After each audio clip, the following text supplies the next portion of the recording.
Oke, kali ini kita akan menyelami sesuatu yang rumit dan mungkin sedikit membingungkan, yaitu soal dunia berita di era digital. Pernah kepikiran gak sih, kenapa ya satu lubang kecil aja di jalan itu bisa heboh banget di media sosial, menyebar kemana-mana? Tapi giliran ada proyek gede yang bermanfaat buat orang banyak, malah sepi, adem ayem aja. Nah ini nih dilema inti yang akan kita bongkar bareng. Biar lebih jelas, ini alur pembahasan kita. Kita mulai dari masa lalu, lihat gimana sistemnya bekerja dulu. Terus, kita lompat ke medan perang digital sekarang. Dari situ, kita akan bedah soal dilema persepsi, cari strategi baru, dan yang terakhir, kita lihat di mana sebetulnya peran dan tanggung jawab kita semua. Oke, bagian pertama, kemitraan lama. Supaya kita paham kenapa sekarang ini situasinya ruwet, kita perlu sedikit mundur ke masa di mana semuanya terasa lebih sederhana. Yuk kita lihat gimana hubungan saling menguntungkan ini bekerja. Jadi dulu itu hubungannya simpel banget, saling butuh lah. Pemerintah perlu media buat nyebarin info program-programnya ya kan? Nah, sebaliknya media juga butuh pemerintah buat dapat akses dan bahan berita yang valid. Klop, sebuah simbiosis yang bikin masyarakat tetap terinformasi. Nah, hubungan yang adem ayem tadi, sekarang udah tinggal cerita. Selamat datang di medan perang digital, tempat di mana semua aturan mainnya dirombak total dan lanskap informasinya dijungkir balikan. Coba deh kita lihat perbedaan dasarnya. Jurnalisme yang beneran itu kan ada prosesnya. Ada verifikasi fakta, ada struktur redaksi, ada pertanggungjawaban. Sementara itu di lini masa media sosial, beda banget. Yang menang itu yang paling cepat, yang paling bikin emosi, dan yang paling bisa viral, terlepas itu akurat atau enggak. Kutipan ini, wah kena banget. Di medan perang digital ini, kebenaran seringkali jadi nomor 2 setelah framing atau cara sebuah informasi itu dibingkai untuk memancing reaksi emosional kita. Akibatnya, ya ini, kita jadi punya musuh-musuh baru buat fakta.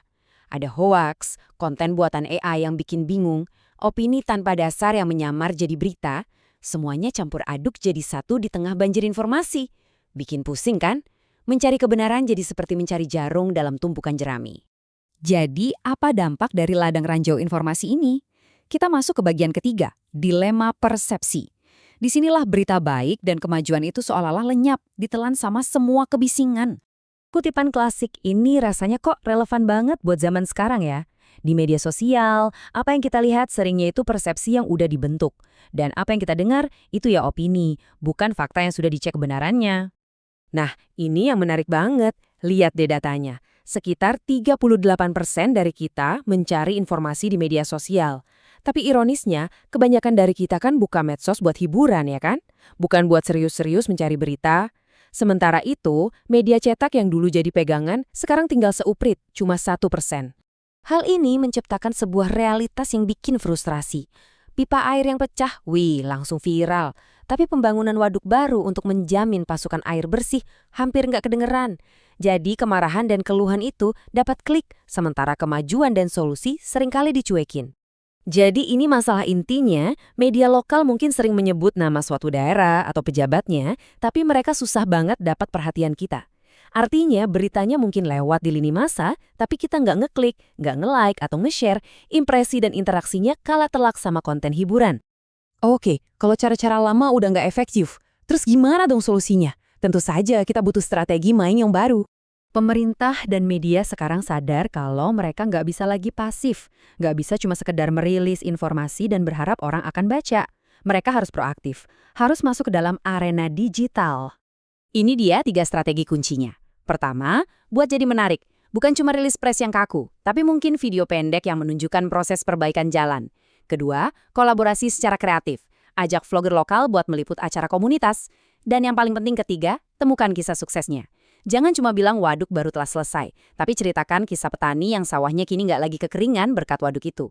Cerita seperti itu yang menyentuh dan diingat orang.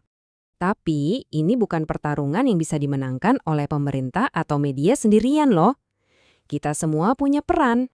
Supaya ekosistem informasi kita lebih sehat, semua pihak harus bergerak. Pemerintah harus transparan, media harus jadi jembatan yang ngasih konteks, dan kita sebagai publik punya peran buat ngasih masukan yang membangun. Dan ini cara pandang yang penting banget. Keluhan publik itu bukan gangguan, itu adalah data. Sebuah sinyal berharga yang bisa menunjukkan adanya masalah yang nggak terlihat oleh sistem formal. Setiap laporan itu bagian vital dari proses perbaikan.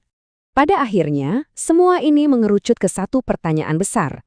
Di tengah lautan informasi, di mana setiap orang bisa bersuara, siapa sebenarnya yang memegang tanggung jawab akhir untuk menemukan, memverifikasi, dan memperjuangkan kebenaran? Sebuah pertanyaan untuk kita renungkan bersama.